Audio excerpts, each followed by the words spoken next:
ಕಲಿಸು ಗುರುವೇ ಕಲಿಸು.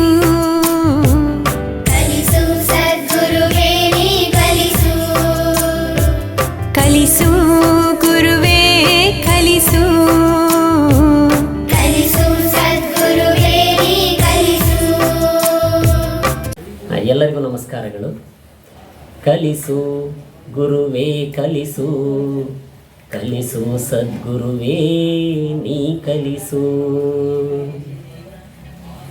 ಈ ಪದ್ಯವನ್ನು ನಾವೆಲ್ಲರೂ ಕೂಡ ಕೇಳಿದ್ದೇವೆ. ಅಮೆರಿಕದ ಅಧ್ಯಕ್ಷರಾಗಿದ್ದಂತಹ ಅಬ್ರಹಂ ಲಿಂಕನ್ ರವರು ಬರೆದಂತಹ ಪುಸ್ತಕ ಇದು.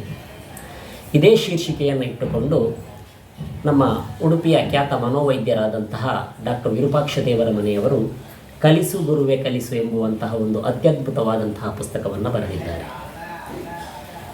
ಈ ಪುಸ್ತಕವನ್ನು 2 ದಿನಗಳಲ್ಲಿ ನಾನು ಓದಿ ಮುಗಿಸಿದ್ದೇನೆ. ಅತ್ಯದ್ಭುತವಾದಂತಹ ಪುಸ್ತಕ. ಶಿಕ್ಷಕ ಸಮುದಾಯ, ವಿದ್ಯಾರ್ಥಿ ಸಮುದಾಯ, ವಿದ್ಯಾಭಿಮಾನಿ ಬಳಗ ಮತ್ತು ನಾಗರಿಕ ಸಮಾಜ ಎಲ್ಲರೂ ಕೂಡ ಓದಬೇಕಾದಂತಹ ಒಂದು ಪುಸ್ತಕ ಇದು. ನಾವು ಒಂದು ರಾಷ್ಟ್ರ ನಿರ್ಮಾಣದಲ್ಲಿ ಅಥವಾ ಒಂದು ವ್ಯವಸ್ಥೆಯ ನಿರ್ಮಾಣದಲ್ಲಿ ಡಾಕ್ಟರ್ಸನ್ನು, ಇಂಜಿನಿಯರ್ಸನ್ನು, ಸೈಂಟಿಸ್ಟ್ಗಳನ್ನು ಈ ರೀತಿಯಾದಂಥವರನ್ನೇ ಬಿಂಬಿಸ್ತಾ ಹೋಗ್ತೇವೆ. ನಿಜವಾದಂತಹ ಶಿಲ್ಪಿ ಶಿಕ್ಷಕ.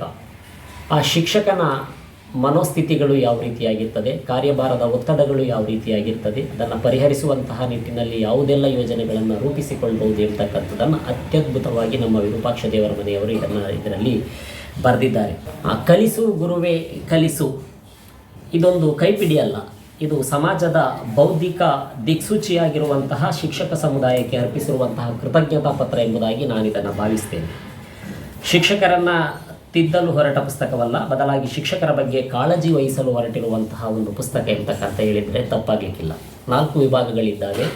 4 ವಿಭಾಗಗಳಲ್ಲಿಯೂ ಕೂಡ ತನ್ನದೇ ಆದಂತಹ ವೈಶಿಷ್ಟ್ಯಪೂರ್ಣವಾದಂಥ ಅಂಶಗಳನ್ನು ಇದರಲ್ಲಿ ತಿಳಿಸ್ತಾ ಹೋಗಿದ್ದಾರೆ.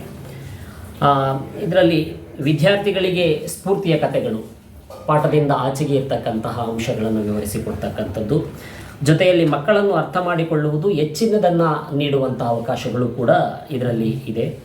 ಶಿಕ್ಷಕರಿಗೆ ಸ್ಫೂರ್ತಿಯ ಕಥೆಗಳನ್ನು ಇದರಲ್ಲಿ ತುಂಬಿಸಲಾಗಿದೆ. ಶಿಕ್ಷಕರ ಒತ್ತಡಕ್ಕೆ ಕಾರಣಗಳು ಮತ್ತು ಅದಕ್ಕೆ ಪರಿಹಾರವನ್ನು ಯಾವ ರೀತಿಯಾಗಿ ಕಂಡುಕೊಳ್ಬಹುದು ಎಂಬತಕ್ಕಂಥ ಅಂಶಗಳನ್ನು ಕೂಡ ಇದರಲ್ಲಿ ತಿಳಿಸಲಾಗಿದೆ. ಅತ್ಯದ್ಭುತವಾದಂಥ ಪುಸ್ತಕ. ನಾವೆಲ್ಲರೂ, ಅದರಲ್ಲೂ ಶಿಕ್ಷಕ ಸಮುದಾಯ ಮತ್ತು ಶೈಕ್ಷಣಿಕ ವ್ಯವಸ್ಥೆಯಲ್ಲಿ ಇರ್ತಕ್ಕಂತಹ ಸಮುದಾಯದವರು ಎಲ್ಲರೂ ಕೂಡ ಓದಬೇಕಾದಂಥ ಒಂದು ಪುಸ್ತಕ. ವಿದ್ಯಾರ್ಥಿ ಸಮುದಾಯಕ್ಕೂ ಕೂಡ ಬಹಳ ಉಪಯುಕ್ತವಾದಂತಹ ಪುಸ್ತಕ. ಇಂತಹ ಒಂದು ಅದ್ಭುತವಾದಂತಹ ಪುಸ್ತಕವನ್ನು ಬರೆದು ಗುರುಗಳು ಎನಿಸಿಕೊಂಡಂತಹ ಡಾಕ್ಟರ್ ಗುರುರಾಜ ಕರ್ಜಗಿಯವರನ್ನು ನಮ್ಮ ಉಡುಪಿಗೆ ಕರೆಸಿ ಅವರ ಅಮೃತ ಹಸ್ತದಿಂದ ಬಿಡುಗಡೆಗೊಳಿಸಿದಂತಹ ಒಂದು ಯಶಸ್ವಿ ಕಾರ್ಯಕ್ರಮವೂ ಕೂಡ ಮೊನ್ನೆಯ ಕಾರ್ಯಕ್ರಮ ಆಗಿತ್ತು. ಎಷ್ಟೊಂದು ಸಮಸ್ಯೆಗಳು ಶಿಕ್ಷಕರಿಗಿದ್ದಾವೆ, ಅದನ್ನು ಯಾವ ರೀತಿಯಲ್ಲಿ ಸರಳವಾಗಿ ಪರಿಹರಿಸಬಹುದು ಎಂಬತಕ್ಕಂಥ ಅಂಶಗಳನ್ನು ಕೂಡ ಇದರಲ್ಲಿ ತೋರಿಸಿಕೊಟ್ಟಿದ್ದಾರೆ. ಪ್ರತಿ ಹಂತದಲ್ಲಿಯೂ ಕೂಡ ನಾವು ಶಿಕ್ಷಕರು ಯಾವ ರೀತಿಯಾಗಿ ಇರಬೇಕು ಎಂಬತಕ್ಕಂಥದ್ದನ್ನು ಇದರಲ್ಲಿ ತೋರಿಸ್ತಕ್ಕಂಥದ್ದು.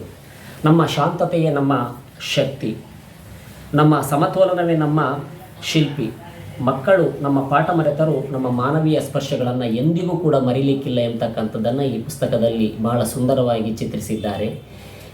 ವಿನಂತಿ ಇಷ್ಟೇ, ಈ ಪುಸ್ತಕವನ್ನು ಎಲ್ಲರೂ ಕೂಡ ಶಿಕ್ಷಕರು, ವಿದ್ಯಾರ್ಥಿಗಳು, ಪೋಷಕರು, ವಿದ್ಯಾಭಿಮಾನಿಗಳು, ಶಿಕ್ಷಣ ಸಂಸ್ಥೆಗಳನ್ನು ನಡೆಸ್ತಕ್ಕಂಥವರು, ಸಮಾಜದ ಎಲ್ಲ ನಾಗರಿಕರು ಕೂಡ ಕೊಂಡುಕೊಂಡು ಓದಿದರೆ ನಮ್ಮ ದೇಶದ ಶಿಕ್ಷಣ ವ್ಯವಸ್ಥೆಯಲ್ಲಿ ಇನ್ನೊಂದಷ್ಟು ಉತ್ತಮವಾದಂತಹ ಧನಾತ್ಮಕವಾದಂತಹ ಬದಲಾವಣೆಯನ್ನು ತರಬಹುದು, ಏನಾದರೂ ಸಾಧಿಸಬಹುದು ಎಂಬತಕ್ಕಂಥದ್ದು ನನ್ನ ಅಭಿಪ್ರಾಯ.